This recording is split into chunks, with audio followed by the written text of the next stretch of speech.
Hello everybody, welcome back again. It's Marcel, great to see you. For today's discussion, I'm going to go over the way women insult each other and how the perception of a compliment or an insult may differ for women than it does for men. We'll also cover how this may affect women's ability to even have friends. We'll dive into what might be the root cause of it and possibly even have a greater understanding of the way the female mind works. You guys ever seen that oldish episode of The Family Guy where they're talking about men and women, and, it's got the woman trying to compliment the other woman, and she's like, "Oh, I'm so impressed with your, confidence of the thickness of your thighs. They're so thick and wonderful." And she's actually insulting her.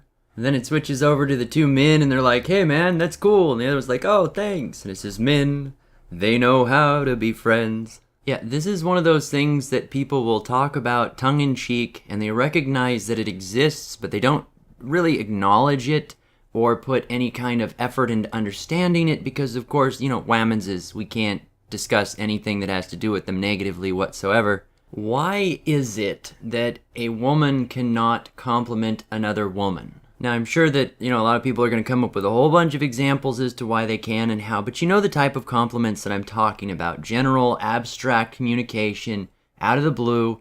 A guy comes up and compliments another guy on something, it's related to the object, the thing, the activity. Like, "Hey man, you did a good job on that report," or, "Great great throw on that game," or whatever.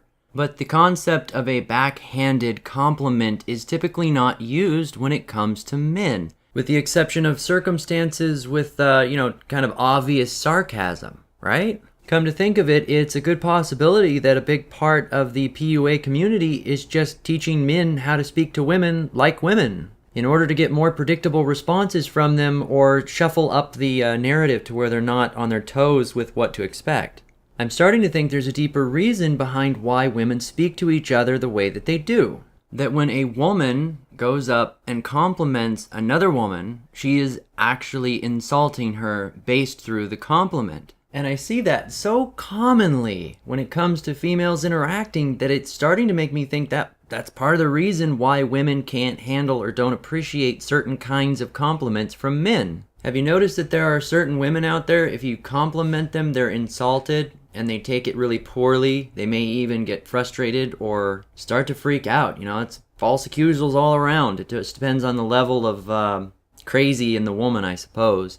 But as far as direct insults, if you're rude to them, sometimes they actually respond a lot better. Everything is backwards. Everything is twisted. It's upside down. It doesn't make any sense when it comes to dealing with them sometimes. I almost feel like this video could wind up being something of a part 2 of the Don't Compliment Her video I made a while back. I would say that the most appreciated compliments a woman is going to get are either indirect from something like social media, general likes and smiles and crap, or it's going to be directly from someone that they're actually interested in, because anybody else, it's going to come across as awkward and uncomfortable and insulting. But the fact that the same comment would be appreciated from one person and not from another implies that it is by design and not coincidence or just a state of her mood at the time. Like many other things, I believe it revolves around emotions. That because the sense of a compliment is emotionally tied, one female reaching out and trying to affect the emotional state of another is taboo. At least in some circumstances, I suppose. This almost reminds me of a game I used to play when I was a kid. I'm gonna date myself here a little bit, but have you ever played the game or seen the game Sacrifice? It's a really old PC game, probably from sometime in the 90s. Short explanation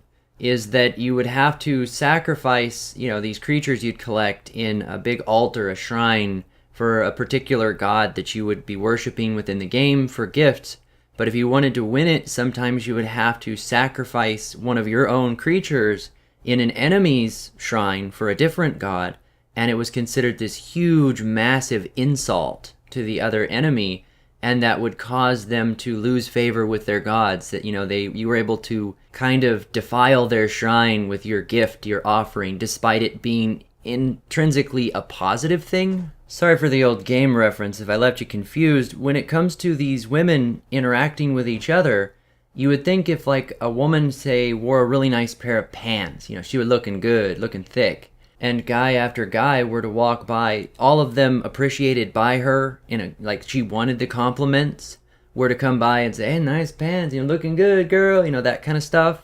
And then all of a sudden, one of her female coworkers came by or something. She goes, nice pants. It feels like that may come across as something of a jab in the pecking order of females. Now, I'm sure there's ways to phrase that where it wouldn't come across as an insult. Where did you get those? Do they still have them available? It's something that might not work out either, though, because she wouldn't want to wear the same clothes as this other woman anyway. Girls may have strange rules when it comes to things that men do too that wouldn't necessarily make sense to a male. Like how guys don't automatically stand next to each other in the urinals. Well, women typically don't want to wear the same clothes on the same day, or at all if they can avoid it. The act of complimenting almost would seem like something they'd have to dance around very carefully as to not land themselves in hot water. But it really makes me kind of contemplate the fact that a lot of the social dynamics from one woman to another in between females are fundamentally broken. That they are by nature far more high-strung than men,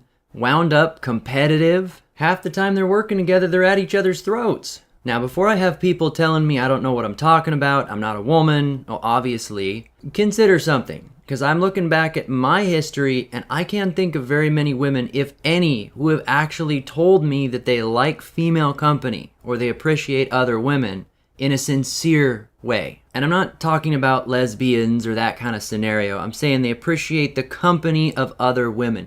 I can think of hundreds of women that they say they associate better with men, they get along well with men, they like men, even in a friend sense, but I've never, that I can think of, heard a woman say, I like other women, I like my women friends.